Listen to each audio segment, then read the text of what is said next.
है। आज हम क्लास 12 की केमिस्ट्री के 5 इम्पॉर्टेंट रिएक्शन बताएंगे जो आपके बोर्ड एग्जाम में 90% आएंगी। ठीक है, तो वीडियो को स्टार्ट करने से पहले आपसे एक रिक्वेस्ट है कि वीडियो को लाइक करें, सब्सक्राइब करें।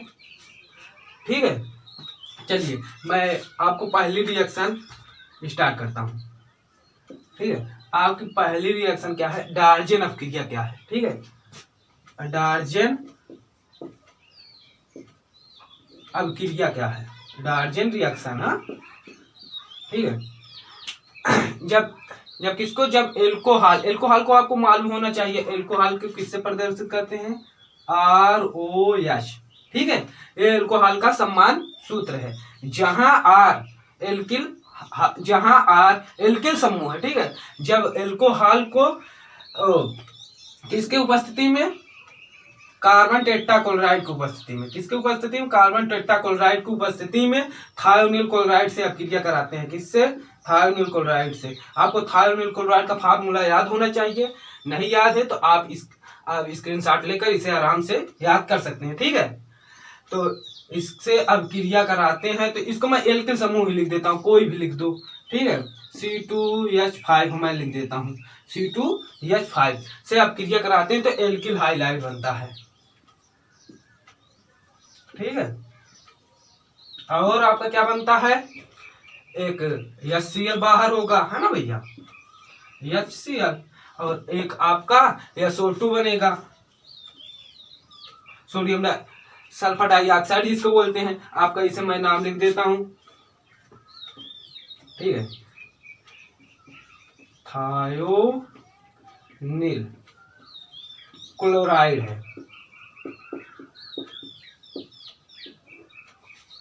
और इसको जानते हो एथिल एल्कोहल क्या है? Ethyl alcohol. ठीक है,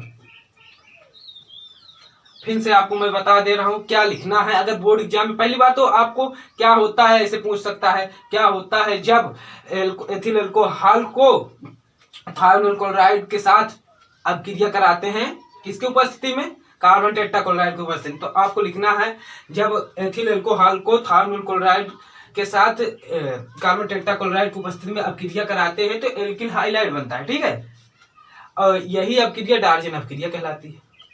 आप इसका स्क्रीनशॉट ले लें, हम आपको दूसरी रिएक्शन बताते हैं, आप इसे याद कर लेना आसानी से, कोई इसमें ज्यादा बड़ी बात नहीं है। ठीक है, चलिए ये हो गया। अब आपको मैं दूसरी इंपॉर्टेंट रिएक्शन बताता हूं, आप इसे मिस मत करना, हमारी बात को ध्यान से समझना। ठीक है, आपको मैं दूसरी रिएक्शन बताता हूं, ऊर्स अभिक्रिया क्या है, और मार्कर भी। ऊर्स अभिक्रिया क्या है? जब एल्किल हाइलाइड, अभी इसके बाद में मैं एल्किल हाइलाइड के ऊपर चर्चा किए थे। एल्किल हाइलाइड नहीं मतलब कि एल्किल मतलब हाइलाइट जो होते हैं यक्स उनको वो क्या होते हैं? हाइड्रोजन परमाणु होते हैं। आपको मैं हाइड्रोजन परमाणु के बारे में एक बार रिलेशन करवाता हूं। फ्लोरीन, क्लोरीन, ब्रोमीन, आयोडीन और एस्टेटिन। एस्टेटिन का बहुत कम ही उपयोग होता है, ये 4 आपको समझ लो, रट लेना है। और एल्किल समूह क्या है? CH3, C2H5। ठीक है, आप ऐसे लिख सकते हैं CH3 या 7 ऐसे डॉट डॉट डॉट। ठीक है, इसे याद कर लेना, बस इतने में आ जाएगा आपका आराम से। ऊर्स अभिक्रिया क्या है मैं इसे बताता हूं। फिर जब एल्किल हाइलाइड को, किसको? जब एल्किल हाइलाइड को सोडियम धातु, जब एल्किल हाइलाइड को सोडियम धातु के साथ शुष्क ईथर की उपस्थिति में अभिक्रिया कराते हैं तो क्या बनता है? एल्केन बनता है। दिखाते हैं आपको, RX 2Na R डैश समझने के लिए। ठीक है, अब शुष्क ईथर, ये बात जरूर लिखना, किसकी उपस्थिति में? शुष्क ईथर की उपस्थिति में, शुष्क ईथर, ठीक है। एल्केन आपको बनाना है, सिंगल बॉन्ड से दिखा देते हैं, और आपका 2NaX। अब इस पर हम एक एग्जांपल ले लेते हैं, देखिए ध्यान से। CH3Cl 2Na CH3Cl, आपको ये बार बार मैं समझा रहा हूँ, शुष्क ईथर इसका लिख लेना है यहाँ, ठीक है भैया। देखिए CH3 में इसे हल्का और तिरछा कर देता हूँ, जिससे कि ये आपको समझने में आसान हो, ठीक है।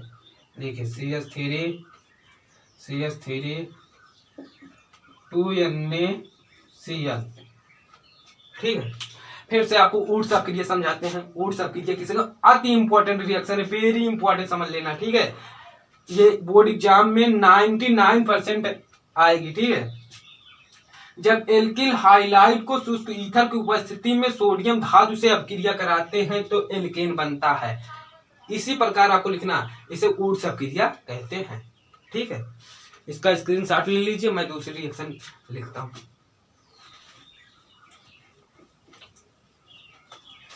ठीक है।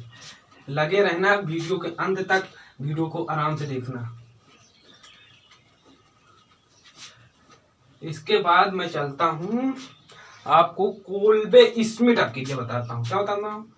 तीसरी रिएक्शन ना आपकी, कोल्बे स्मिट अपक्रिया क्या है? अपक्रिया क्या भैया? स्मिट, देखिए जब सोडियम फिनाऑक्साइड को, ध्यान समझना हमारी बातों को, सोडियम फिनाऑक्साइड का आपको फार्मूला याद होना चाहिए।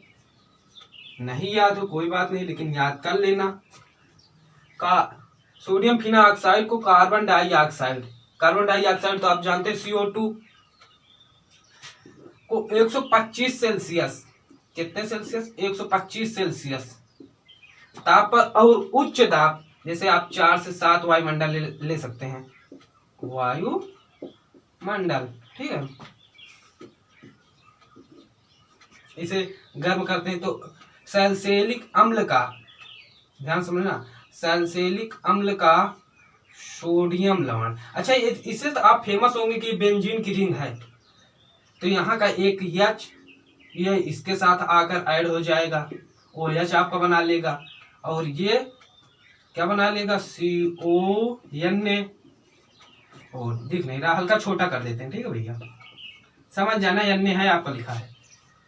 फिर उसके बाद हम किसी अम्ल द्वारा अम्लित करते हैं, इसे यहाँ लिख दे रहे हैं, ठीक है। ये रिएक्शन को आप समझ लेना, किसी अम्ल द्वारा हम ले लेते हैं तनु HCl को अम्लित करने पर सैलिसिलिक अम्ल देखो आपका कैसा प्राप्त होता है। आपको इसे कुछ नहीं करना है, OH आपका ऐसा रहेगा, और यहाँ का एक H इसके साथ आकर ऐड हो जाएगा, OH बना लेगा, ठीक है। और आपका ये Na जो है, यहाँ देखिए Na और NaCl यहाँ बाहर आ जाएगा। आप इससे चाहे तो यहाँ भी लिख सकते, कोई दिक्कत नहीं है, ठीक है। अब देखिए आपको एक बार फिर समझाते हैं कोल्बे स्मिट अपक्रिया क्या है। जब सोडियम फिनाऑक्साइड, ये सोडियम फिनाऑक्साइड है, और इसको ध्यान से याद कर लेना, सोडियम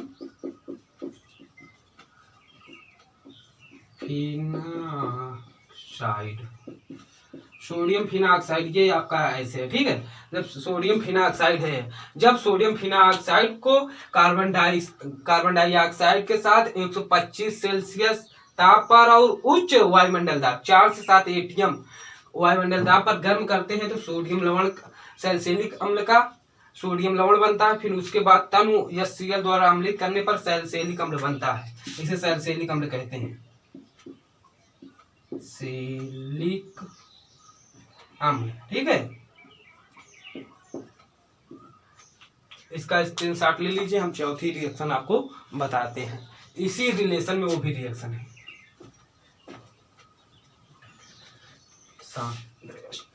कोई बात नहीं, ये तो आपकी कोल्बे स्मिट अपक्रिया थी, मैं इसे नहीं मिटाऊंगा, वो आपकी रिएक्शन है क्या? स्मिट अपक्रिया क्या है? स्मिट अपक्रिया क्या है? ये आपकी चौथी रिएक्शन हो जाएगी। इसमें रिलेशन आपको समझना पड़ेगा, नहीं बच्चे क्या करते हैं, कंफ्यूज होता है कोल्बे स्मिट अपक्रिया क्या है और स्मिट अपक्रिया क्या है। ठीक है, तो आपको ऐसा नहीं करना है, आपको बातों को ध्यान से समझना है। देखिए स्मिट अपक्रिया क्या है, जब मोनोकार्बो, अच्छा भैया इसे तो आप फेमस होंगे, जानते हैं इसे क्या है? मोनोकार्बोक्सिलिक अम्ल है, लिख देता हूं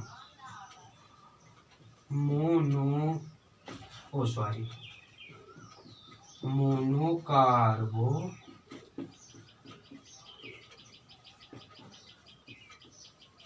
अम्ल। ठीक है,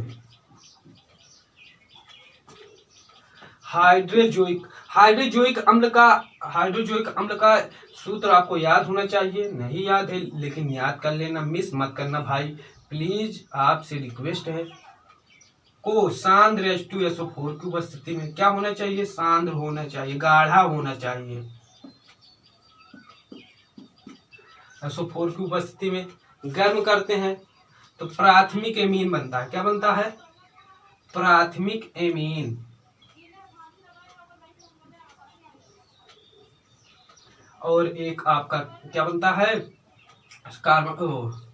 CO2 carbon dioxide, nitrogen gas मुक्त होती है। इस पर हम कोई एग्जांपल आपको लेकर दिखाते हैं। इसे आप भैया मिस मत करना, इसका नाम याद रख लेना, हाइड्रोजोइक अम्ल। हाइड्रोजोइक अम्ल है, ठीक है भैया। फिर उसके बाद हम आपको एग्जांपल दिखा रहे हैं।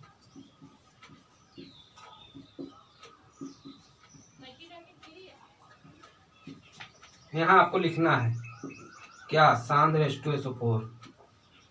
बार बार इसे लिखने से आपको मतलब ये कैटालिसिस है ना भैया, तभी तो रिएक्शन कोई भी पूर्ण होती है। CH2NH2 इसे जानते हैं आप, प्राथमिक एमीन है, इसे तो सभी फेमस होंगे, कार्बन डाइऑक्साइड ये। ठीक है, आप इसका स्क्रीनशॉट ले लीजिए, मैं आपको एक रिएक्शन, लास्ट रिएक्शन बताते हैं।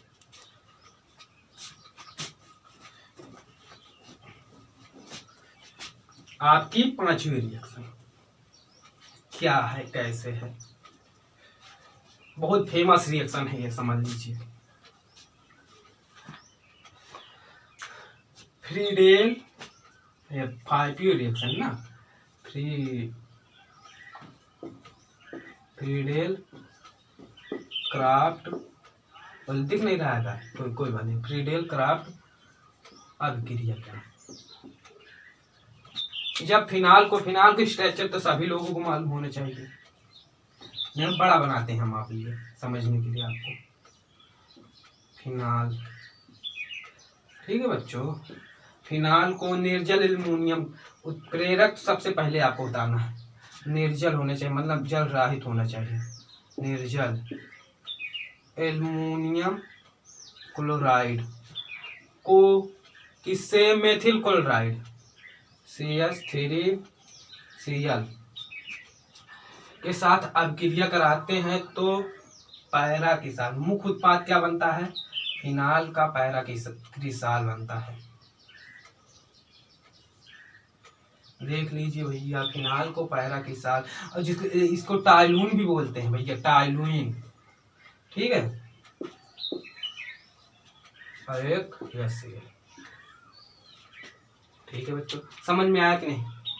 इसे हो भैया ऐड कर लेना है यहाँ। थैंक्स, धन्यवाद।